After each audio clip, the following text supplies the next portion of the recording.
Hi, this is Andy from Infraready. Obviously, if you're familiar with infraready.co.uk, you'll know that we've got an online ghost hunting store that sells lots of equipment. We've also got this YouTube channel where we demonstrate a lot of our equipment. So if you could sub to us, it'd be appreciated. If this link's being shared on social media, you can find us under Infraready Ghost Hunting Equipment. So this is an EVP sampler.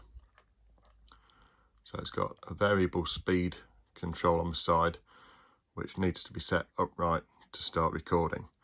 So if we start recording and press the button down, the red button for record, then you'll see the little record light in the center lights up for about 10 seconds.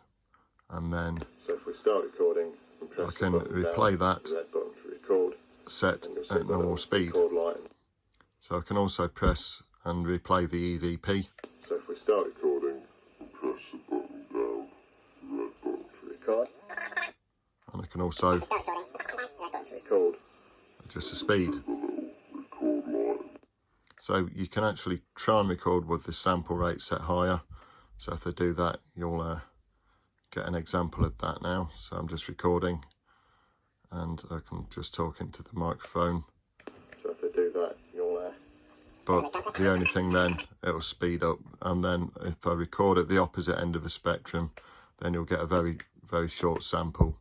So always have it set directly up.